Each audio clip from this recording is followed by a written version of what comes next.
Shalom bagi kita semua. Perkenalkan, nama saya Agustina Manik dengan nomor NIM 1901011174 dari Prodi Pendidikan Agama Kristen Grup F semester 3. Adapun tujuan pembuatan video saya kali ini untuk memenuhi nilai mata kuliah dasar-dasar pendidikan yang diampu oleh Ibu Grace L.A. Sihombing MKom. Selamat pagi anak-anak. Pada kali ini Ibu akan menjelaskan materi tentang landasan pendidikan. Yang pertama, landasan pendidikan ialah hakikat manusia sebagai makhluk pembelajar, situasi, proses, perubahan sosial, aliran pelaksanaan, hingga permasalahan-permasalahan yang ada dalam pendidikan. Yang kedua, fungsi dan tujuan pendidikan. Fungsi dan tujuan landasan pendidikan. Yang pertama, fungsi landasan pendidikan yaitu sebagai pijakan utama dan kokoh untuk memastikan keadilan pendidikan seperti dalam landasan hukum pendidikan. Yang kedua, barometer untuk memastikan kualitas pendidikan yang terarah sesuai dengan kebutuhan dan tujuannya. Yang berikut, tujuan landasan pendidikan. Tujuan landasan pendidikan yang pertama yaitu pendidikan menjadi hak seluruh manusia tanpa syarat apapun.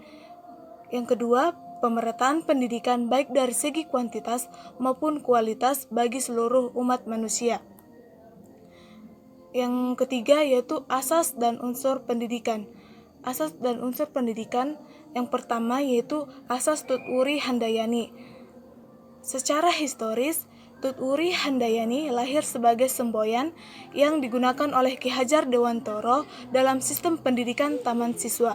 Makna Tut Wuri Handayani adalah yang pertama, Tut Wuri artinya mengikuti perkembangan sang anak dengan penuh perhatian berdasarkan cinta kasih tanpa pamrih.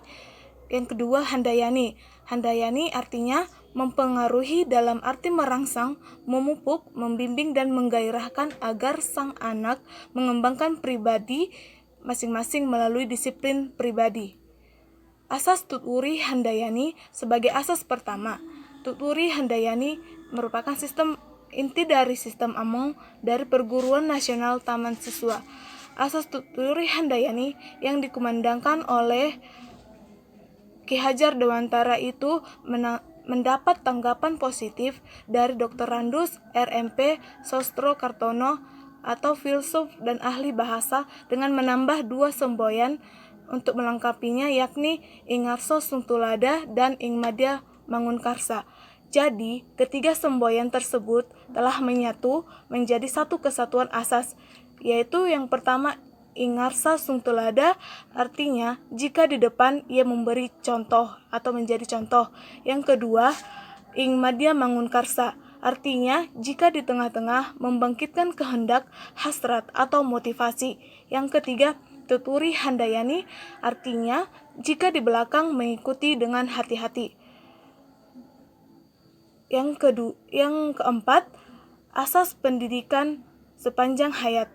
Asas belajar sepanjang hayat merupakan sudut pandang dari sisi lain terhadap pendidikan seumur hidup.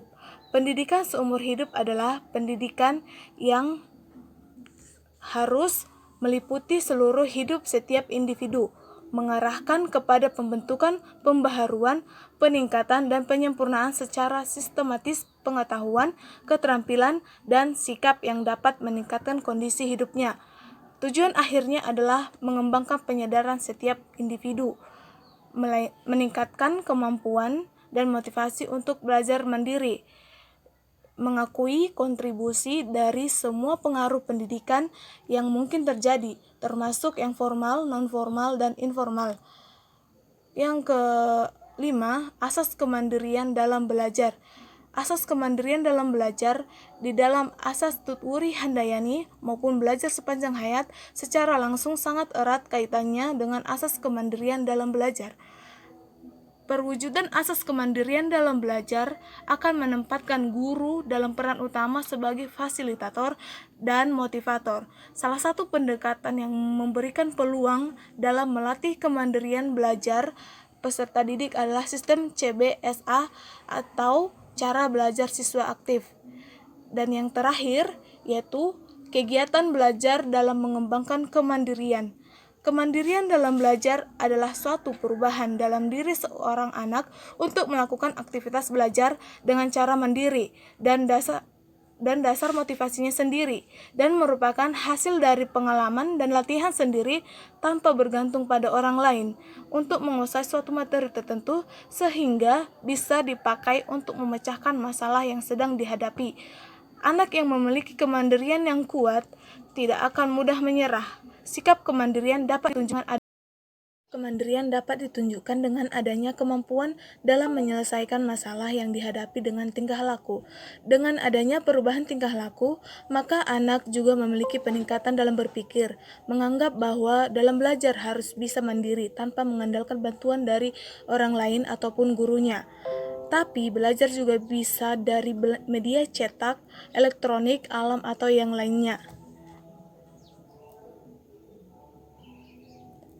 Kok nggak bisa ini? Pada dasarnya, sikap mandiri seseorang tidak terbentuk secara mendadak, namun melalui proses sejak masa anak-anak. Dalam perilaku mandiri antara tiap individu tidak sama. Kondisi ini dipengaruhi oleh banyak hal yang mempengaruhi atau faktor penyebab sikap mandiri seseorang itu dibagi menjadi dua, yaitu faktor dari dalam individu dan faktor dari luar individu. Berbagai faktor mempengaruhi kemandirian seseorang, antara lain faktor eksogen.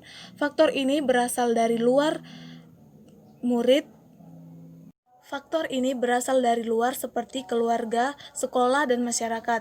Faktor kemandirian yang lain adalah faktor endogen. Faktor ini berasal dari dalam diri setiap murid, yaitu faktor psikologis dan faktor fisiologis. Demikian penjabaran yang saya bawakan. Sekian dan terima kasih. Shalom. Faktor ini berasal dari luar seperti keluarga, sekolah, dan masyarakat. Faktor kemandirian yang lain adalah faktor endogen. Faktor ini berasal dari dalam diri setiap murid, yaitu faktor psikologis dan faktor fisiologis. Demikian penjabaran yang saya bawakan. Sekian dan terima kasih. Shalom.